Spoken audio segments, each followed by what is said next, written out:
Kalau kita bicara mengenai pita suara, itu kan berhubungan dengan suara kita yang keluar. Jadi untuk komunikasi, manusia itu perlu menggunakan suara. Persen dari pasangan usia subur di Indonesia menderita Kornea sendiri infertilitas. adalah organ pendengaran yang berfungsi. TKR atau total knee replacement. Semoga bermanfaat. Salam sehat.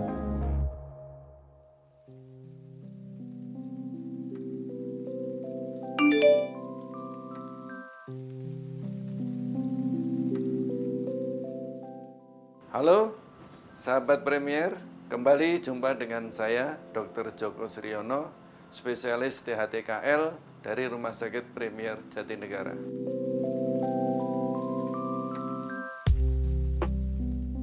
Kalau kita bicara mengenai pita suara, itu kan berhubungan dengan suara kita yang keluar. Jadi untuk komunikasi, manusia itu perlu menggunakan suara. Kita jelaskan sedikit mengenai pita suara ya. Kita lihat di gambar ini bahwa suara itu ditimbulkan oleh pita suara yang letaknya kira-kira ada di leher di sini. Ya, jadi kalau kita punya jakun, itu di belakang jakun, di saluran pernafasan.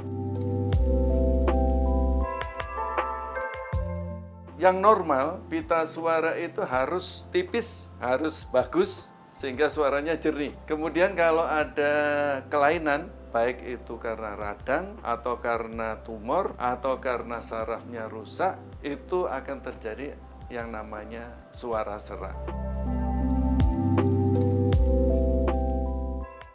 Jadi untuk sebabnya, sebetulnya kita bicara yang paling banyak terjadi ya, itu adalah karena radang atau infeksi dari saluran nafas atas. Jadi kalau kita batuk, kemudian kita pilek, demam, sakit tenggorok, disertai suara serak, itu berarti infeksinya selain mengenai hidung, tenggorok, itu juga mengenai pita suaranya. Pita suaranya meradang, maka akibatnya suara menjadi serak. Kemudian banyak juga yang sifatnya kronis ya, seperti kalau infeksi tuberkulosa, itu infeksinya sebetulnya ada di paru-paru ya, kemudian bakterinya karena ikut nafas kita yang keluar mengenai pita suara sehingga terjadi suara serak, tapi biasanya prosesnya kronis bukan akut.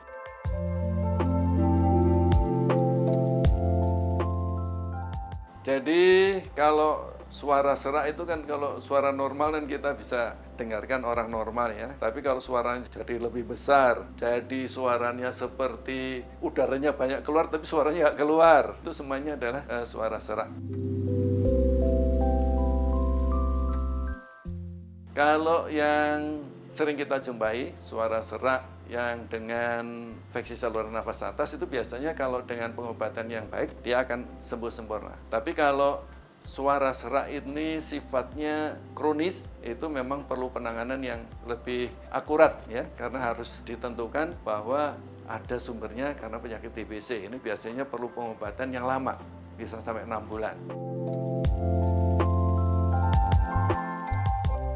Jadi kalau kita serak, yang terbaik adalah datang ke dokter untuk diketahui penyebabnya, kemudian nanti diterapi sesuai dengan penyebabnya. Ya, kalau misalnya yang kronis, itu biasanya perlu namanya fleksibel endoskopi laringskopi. Itu akan bisa melihat langsung ke pita suara sehingga bisa terlihat kelainan apa yang menyebabkan serak itu. Terima kasih atas perhatiannya. Semoga informasi yang saya berikan bermanfaat. Salam sehat.